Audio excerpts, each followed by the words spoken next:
20 Roblox Bedwars tricks to outplay your enemies. For number 1, there is a trick with the Uzi and the Ember kit where you can hit players from behind the walls. A good way to do this trick is to hide behind a wall and wait for your opponent to approach you. Then use your dash or slash ability to get the first hit off, giving you a massive health advantage. For number 2, we have pretending to be really strong when you're actually weak. If you're in a one-on-one PvP battle, the last thing you want to do when getting low is run away. This instantly tells your enemy that you're on the low HP. Here is a clip of me using this trick in game. As you can see, when I'm fighting my enemy, I am constantly applying pressure to him. Even though I'm starting to get really low on HP, I end up scaring him off and making him believe that I'm way stronger than I actually am. And of course, I ended up winning that fight. For number 3, we have budgeting your iron. During the start of the game, it is really important to make sure that you even out your iron count and make sure that you don't overspend iron on blocks. Instead of spending 40 iron on only blocks,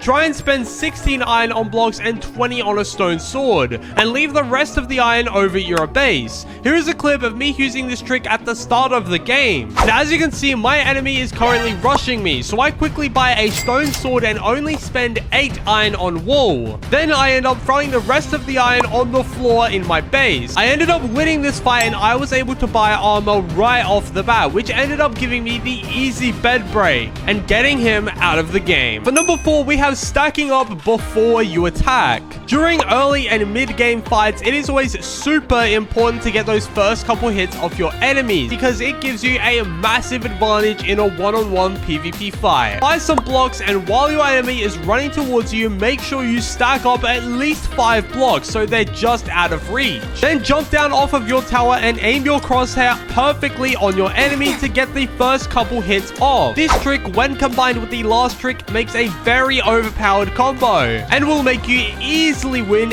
any fight. So as you can see, I'm currently bridging towards this guy, and this guy clearly has a way better gear than me, but since I'm above him, he is not able to hit me. So when I do eventually drop down and get the first few hits on him, I am able to win the fight and break his bed. For number 5, we have using an FPS Unlocker. Enabling the Roblox FPS Unlocker at the start of the game gives you a massive advantage over your enemies, as you take less knockback from bows and swords, making it super overpowered in PvP fights, as it gives you a higher chance of comboing someone and getting the easy win. For number 6, we have fake bridging towards your enemies. Now honestly, this trick is difficult to pull off effectively and requires a lot of blocks. Buy a ton of blocks and bait your enemies towards a 1 block wide bridge. Then place 1 block in front of you, then tele-bridge backwards. This will throw off your enemy and make them fall in the void, which is super funny. And here is an in-game example of me doing this trick. Now, as you can see, there is an enemy approaching me, and I am way too outgeared for this fight. So then next, I run towards my bridge and I bait him out, making him fall in the void and easily winning that fight. Ideally, you would want to get the first hit off so you can collect any materials that your enemies have.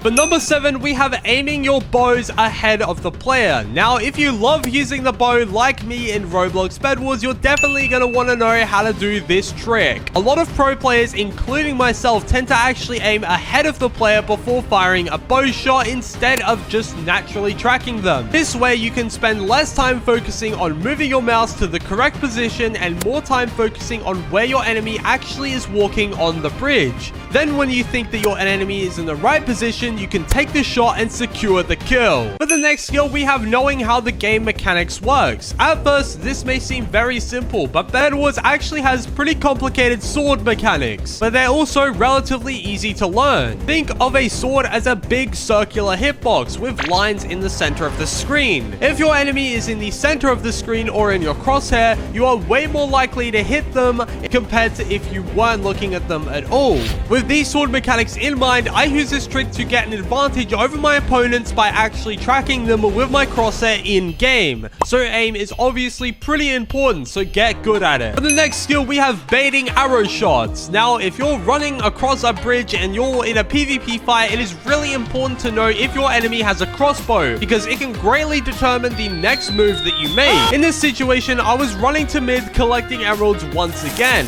And after getting some emeralds, I saw that this guy on the other end of the map, and I wanted to see if he had had a bow or not, so I pretended to bridge across his base. And as expected, he tried to shoot me with a crossbow. I towered up and continued dodging all of his shots. Then I geared up and won the match. For this next skill, we have avoid jumping in PvP fights. Now, if you're in a one-on-one PvP fight, the last thing you want to start doing is jumping around like a little bunny rabbit. When you jump, it is really easy to predict your next move and where your player is gonna go. Because when you're jumping, the only direction you're gonna go is down, which makes you a super easy target to hit. Not jumping also makes it harder for your enemy to track you with their crosshair. In this situation, we both had the same gear. However, I was willing to take the fight knowing that I had a escape plan in case things went south. And as you can see, I ended up winning the fight because I was able to get a really easy combo off by avoiding jumping. As you can see, my enemy was actually jumping around quite a lot, which ended up giving him a massive disadvantage and made me have the upper hand. For this next skill, we have fake falling in the void. Now, there are a couple ways to do this trick, but my favorite is definitely using the Evelyn kit.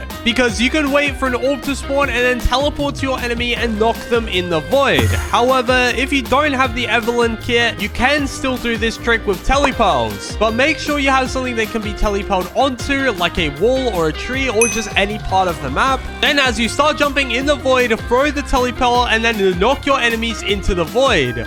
This can be a super easy way to get a guaranteed kill on a geared enemy. As you can see in this situation, I am clearly outgeared. My enemy has emerald armor and I only have diamond armor. I ended up teleporting towards his base and bridging upwards. That way I could teleport behind him and knock him into the void. As expected, he ran towards me and I knocked him down. I ended up breaking his bed and jumping in the void. Then I teleported behind him and knocked him in the void and I ended up winning the game. It was pretty silly how he didn't have balloons considering he had emerald armor, but I still ended up winning the game and that's all that really mattered. For the next skill, we have strafing. If you're PvPing someone and you're swaying side to side, it makes it a lot harder for your enemy to actually hit you. And you can still decrease the chances of them hitting you by actually moving left to right in an unpredictable pattern, or to try and sprint behind them and throw them off completely. For the last skill, we have a direct counter to telepearls. If you're in a one-on-one fight and you get low, you might start bridging up.